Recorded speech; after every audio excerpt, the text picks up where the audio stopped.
Welcome everyone, web ডেভেলপমেন্টের জগতে আপনাদের সবাইকে আবারও স্বাগতম। আজকে আমরা দেখব কিভাবে একটি ওয়েব পেজে আমরা ফর্ম ক্রিয়েট করতে পারি।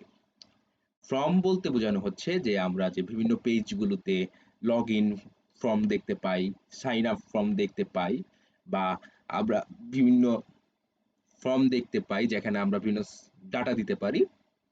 সেই ফর্মগুলো কিভাবে HTML এ তৈরি করে সেটা আমরা আজকে দেখব। ফিরে আসছি ইন্টু ভিডিওর পর। Please like, share and subscribe to our channel.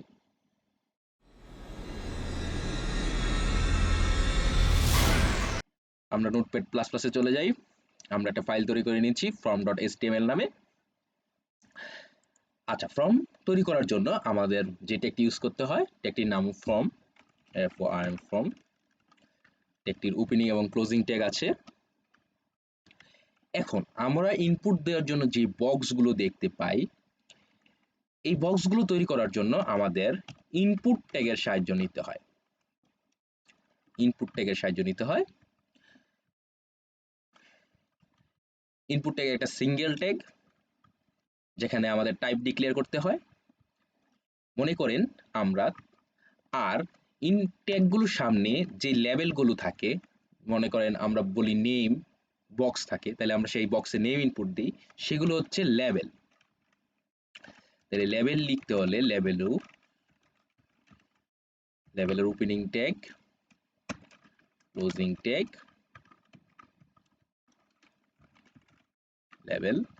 লেবেলের ভিতর যদি আমি লিখে দিই নেম, ওকে নেম। ইনপুটের টাইপে আমি দিয়ে দিলাম টেক্সট। ইনপুটের টাইপ দিয়ে আমরা বিভিন্ন রকম ইনপুটকে ডিক্লেয়ার করতে পারি, যেমন ইমেলের জন্য একটা ইমেল ইনপুট, সেটা ইমেল নিবে।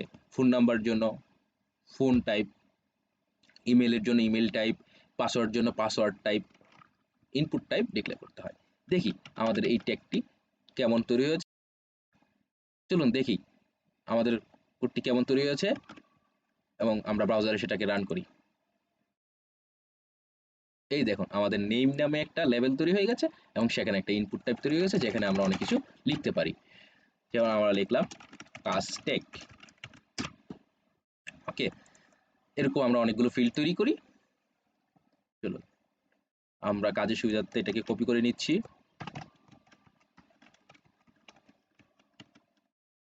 আমরা নেমের পরে দিলাম ইমেল, ইএমএআইএল, ইমেল, এবং আমরা টাইপটা চেঞ্জ করে দিলাম ইমেল। তারপর মনে করেন আমরা দিলাম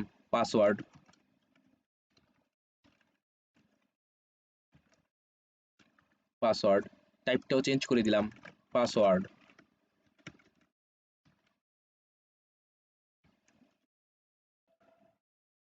তারপর আমরা দিতে পারি রিমার্ক, যেখানে আমরা অনেক কিছু লিখতে পারি যার ইচ্ছার মতো। তাহলে আমাদের একটা বড় এরিয়া প্রয়োজন আছে, সেজন্য আমরা দিতে পারি টেক্সট এরিয়া। এরকম আমরা অনেকগুলো টাইপ ইউজ করতে পারি। টেক্সট লেখার জন্য টেক্সট, ইমেল লেখার জন্য ইমেল, পাসওয়ার্ড লেখার জন্য পাসওয়ার্ড। তারপর আমরা দেখেছি আমাদের প্রত্যেকটি ফর্মের শেষে একটা বাটন থাকে সাবমিট করার জন্য। আমরা একটা বাটন নিতে পারি, বাটন ট্যাগ। তারপর আমরা দেখেছি আমাদের প্রত্যেকটি ফর্মের শেষে বাটন থাকে সাবমিট করার জন্য। আমরা একটি বাটন ক্রিয়েট করি, বাটন। ওকে, আমরা নাম দেই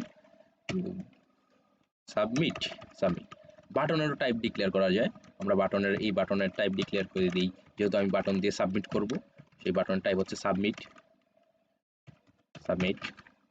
আমরা আরেকটি বাটন তৈরি করি যেখানে যদি আমরা ফাইলগুলো পূরণ করে ফেলি, প্রত্যেকটা ফিল্ড যদি পূরণ করে ফেলি, তাহলে সেটাকে যাতে রিসেট করতে পারি, সেজন্য আমরা আরেকটা বাটন তৈরি করি, বাটন রিসেট, এবং সেটা টাইপ দিয়ে দেই রিসেট। এখন দেখি আমরা এই ফাইলটাকে রান করি কি অবস্থা আছে।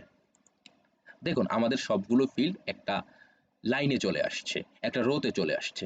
আমরা যদি চাই এগুলোকে ভেঙে আনতে, আমরা পুরো প্রিভিয়াস ক্লাসে শিখেছি, আমরা যদি কোনো নিউ লাইন বা নিউ স্পেস দিতে চাই, তা আমরা বিআর ট্যাগ ইউজ করে থাকি।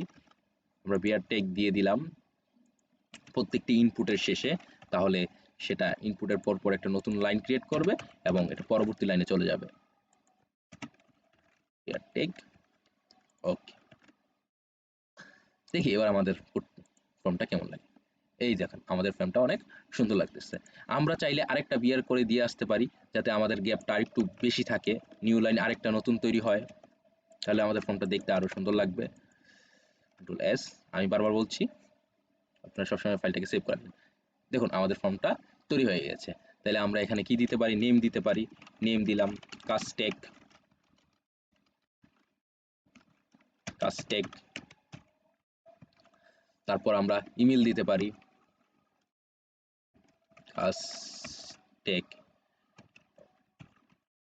দেখুন আমি যদি এই ইমেল ফোল্ডারটাতে @ না দেই তাহলে সেটা ভেরিফাই করবে না, কেননা আমি এটা টাইপ ডিক্লেয়ার করে এসেছি ইমেল। আমি যদি এখন সাবমিট করতে চাই সে আমাকে বলে দিবে যে তুমি @ বা জিমেল বা ইমেল লেখার যে প্রপার্টিস আছে তুমি সেটা ফুলফিল করনি। এজন্যই আমরা বিভিন্ন রকমের টাইপ দিয়ে থাকি। আমাদের পাসওয়ার্ডগুলো আমরা কখনোই দেখতে পাই না, সেগুলো একটি সার্কেলের মতো করে চলে আসে। দেখুন আমাদের টাইপটা যেহেতু আমরা পাসওয়ার্ড ডিক্লেয়ার করে আসছি সেই জন্য সেটা তার প্রপার্টি নিয়ে নিছে। রিমার্কের ভিতর আমরা লিখতে পারি অনেক কিছু,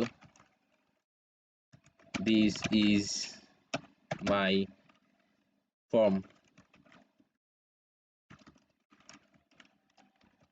ফর্ম স্টপ। আমরা এখন কোডটাকে সাবমিট বাটন দিয়ে সাবমিট করতে পারি। যদি আমরা সেটাতে আমাদের প্রোগ্রামিং ল্যাঙ্গুয়েজ ইউজ করে ব্যাকএন্ড অ্যাড করি তাহলে সেটা ডাটাবেজে সাবমিট হয়ে যাবে। রিসেট বাটন দিয়ে দেখুন আমরা মনে করেন একটি ভুল লেখা লিখে ফেলেছি, আমরা রিসেট বাটন দিয়ে এটাকে ভেনিশ করে দিতে পারি। এই জন্যই বাটনগুলোতে আমরা টাইপ ইউজ করে থাকি, যা দিয়ে আমরা বিভিন্ন সময় বিভিন্ন রকম কাজ করে থাকি। আশা করি আমাদের ফর্মের সম্পর্কে একটি ক্লিয়ার ধারণা চলে এসেছে। আমরা বাটন তৈরি করতে পারবো, বিভিন্ন ইনপুট তৈরি করতে পারবো এবং সেখানে ডাটাকে ভ্যালিডেশনের জন্য টাইপগুলো ডিক্লেয়ার করে দিতে পারবো। সবাই ভালো থাকবেন, দেখা হবে অন্য কোনো ভিডিওতে। Keep coding.